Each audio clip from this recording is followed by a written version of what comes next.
Correct, ನೀವು ಥಂಬ್ನೇಲಲ್ಲಿ ಕರೆಕ್ಟಾಗಿ ಓದಿದ್ದೀರಾ. ನಮಗೆ ರಿಲೇಟಿವ್ಸಲ್ಲಿ ನಾಲ್ಗೆ ಥರ ಇರಬೇಕು ಅಂತ ನಾನು ಥಂಬ್ನೇಲಲ್ಲಿ ಹಾಕಿದ್ದೀನಿ. ಅದರದ್ದು ಅರ್ಥ ಆಯಿತಾ ನಿಮಗೆ? ಏನದು ಅರ್ಥ ಆಗಿಲ್ಲ ತಾನೆ? ಸರಿ, ನಾನು ಹೇಳ್ತೀನಿ ಬಿಡಿ. ನೋಡಿ, ನಮ್ಮದು ನಾಲ್ಗೆ ಎಲ್ಲಿದೆ? ಹಲ್ಲಿಂದು ಏನು ಲೈನ್ ಇದೆ ಅದರ ಸ್ವಲ್ಪ ಹಿಂದೆ, ಅಂದರೆ ಹಲ್ಲು ಹತ್ರ ಇದೆ ನಾಲಿಗೆ ಅಲ್ವಾ. ಸೊ ನಾವು ನಾಲಿಗೆ ಥರ ಇರಬೇಕು. ಮತ್ತು ನಮ್ಮದು ಹಲ್ಲದೇ ಏನು ಲೈನ್ ಇದೆ ಅದೆಲ್ಲ ನಮ್ಮ ಸರೌಂಡಿಂಗ್, ಅಂದರೆ ಆ ನಾಲಿಗೆದು ಸುತ್ತಲೂ ಏನು ನಮಗೆ ಇದೆ ಹಲ್ಲು, ಅದು ಅಂದರೆ ನಮಗೆ ಸಂಬಂಧಿಕರು, ಅಂದರೆ ರಿಲೇಟಿವ್ಸ್. ಓಕೆ, ಸೊ ಆ ಸಂಬಂಧಿಕರ ಜೊತೆಗೆ ನಾವು ನಾಲಿಗೆ ಥರನೇ ಇರಬೇಕು. ಸಮ್ಟೈಮ್ಸ್ ನಾಲಿಗೆ ಕಚ್ತೀವಿ, ಅವಾಗ ನಾವು ಏನು ಮಾಡ್ತೀವಿ? ನಾಲಿಗೆ ತೆಗೆದು ಬಿಸಾಕ್ತೀವಾ? ಇಲ್ಲ ತಾನೆ? ಅಥವಾ ನಮ್ಗೆ ಹಲ್ಲು ಎಲ್ಲ ತೆಗೆದು ಬಿಸಾಕ್ತೀವಾ? ಇಲ್ಲ. ಸೊ ಹಾಗೇನೆ ನಮ್ಮ ರಿಲೇಟಿವ್ಸ್ ಜೊತೆ ಇರಬೇಕು. ನಮ್ಗೆ ಏನೋ ಹಾರ್ಟ್ ಆಗತ್ತೆ ಬಿಡಿ, ಅದು ನ್ಯಾಚುರಲ್.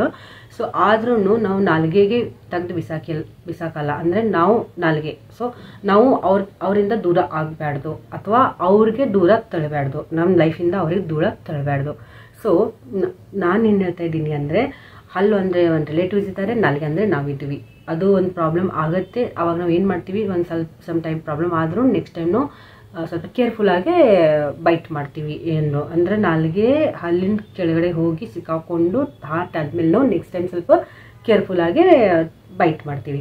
ಸೊ ಅದೇ ಥರ ನಮ್ಮ ರಿಲೇಟಿವ್ಸಲ್ಲಿನೂ ಹಾಗೆಯೇ ಇರಬೇಕು. ಏನೋ ಒಂದು ಪ್ರಾಬ್ಲಮ್ ಆದ್ರೂ ಕೂಡ ನಾವು ನೆಕ್ಸ್ಟ್ ಟೈಮ್ ಸ್ವಲ್ಪ ಕೇರ್ಫುಲ್ಲಾಗಿ ಇರಬೇಕು. ಸೊ ಪ್ರಾಬ್ಲಮ್ ಆಯಿತು ಅಂತ ನಾವು ಅವರಿಂದ ದೂರ ಆಗಬೇಕು ಅಥವಾ ಅವ್ರಿಗೆ ನಮ್ಮ ಲೈಫಿಂದ ದೂರ ತಳ್ಳಬೇಕು ಅಂತ ಅಲ್ಲ.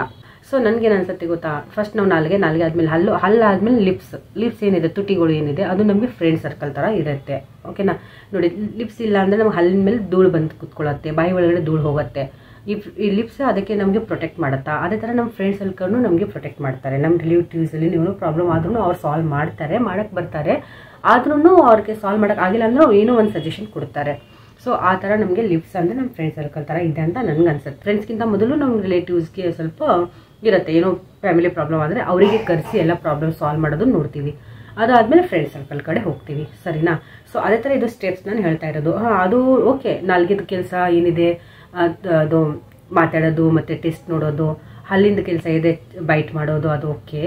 ಲಿಪ್ಸ್ದು ಮಾತಾಡೋದು ಇದೆ, ಅದು ನ್ಯಾಚುರಲ್ ಆಗಿರೋದಿದೆ. ನಾನು ಅದ್ರ ಬಗ್ಗೆ ಹೇಳ್ತಾ ಇಲ್ಲ, ಅದು ಕೆಲಸ ಅಲ್ಲ ಅದು ಇದು ಅಂತ ಹೇಳ್ತಾ ಇಲ್ಲ. ಜಸ್ಟ್ ಅದು ನ್ಯಾಚುರಲ್ ಕೆಲಸ, ಅದು ಮಾಡ್ತಾ ಇದೆ, ಓಕೆ.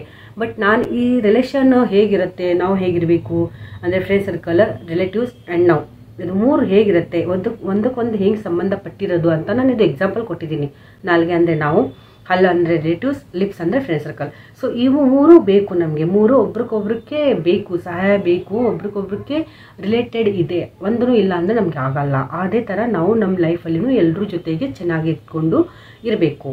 ನಮಗೆ ಮೂರು ಒಟ್ಟಿಗೆ ಹೆಂಗಿದ್ರೆ ನಮ್ಮ ಪರ್ಫೆಕ್ಟ್ ಇರ್ತೀವಿ, ಅದೇ ಥರ ನಾವು ಮೂರು ಇರಬೇಕು. ಅಂದರೆ ನಾವು ಇರಬೇಕು, ರಿಲೇಟಿವ್ಸ್ ಇರಬೇಕು, ಫ್ರೆಂಡ್ ಸರ್ಕಲ್ ಇರಬೇಕು. ಸೊ ಅವಾಗ ನಮ್ಮ ಲೈಫ್ ಪರ್ಫೆಕ್ಟಾಗಿರುತ್ತೆ. ಇದು ಮಾಡೋದು ಸ್ವಲ್ಪ ಕಷ್ಟ, ಹೇಳೋದು ಈಸಿ, ಬಟ್ ಮಾಡೋದು ಕಷ್ಟ. ಬಟ್ ನನಗೆ ಗೊತ್ತು, ಮಾಡುತ್ತೀರಾ ಅಂತಲೇ ಗೊತ್ತು, ಮಾಡೋಣ ಅಂತ ನಾನು ಇದು ಟಾಪಿಕ್ ಬಗ್ಗೆ ಡಿಸ್ಕಸ್ ಮಾಡ್ತಾ ಇದ್ದೀನಿ. ಸೊ ಈ ಟಾಪಿಕ್ ನಿಮ್ಗೆ ಹೆಂಗೆ ಅನಿಸ್ತು, ಅಥವಾ ಇದು ನಾಲ್ಗೆ ಬಗ್ಗೆ, ಹಲ್ಲು ಬಗ್ಗೆ ಮತ್ತು ಲಿಪ್ಸ್ ಬಗ್ಗೆ ನಿಮ್ಗೆ ಏನು ಅನಿಸುತ್ತೆ, ನಿಮ್ಮ ಅಭಿಪ್ರಾಯ ಏನಿದೆ ನೀವು ನನಗೆ ಕಮೆಂಟ್ ಮಾಡಿ ತಿಳಿಸಿ. ನಾನು ಮತ್ತೆ ಭೇಟಿ ಆಗ್ತೀನಿ ನೆಕ್ಸ್ಟ್ ವಿಡಿಯೋಲಿ. ಅಲ್ಲಿವರೆಗೂ ಬಾಯ್.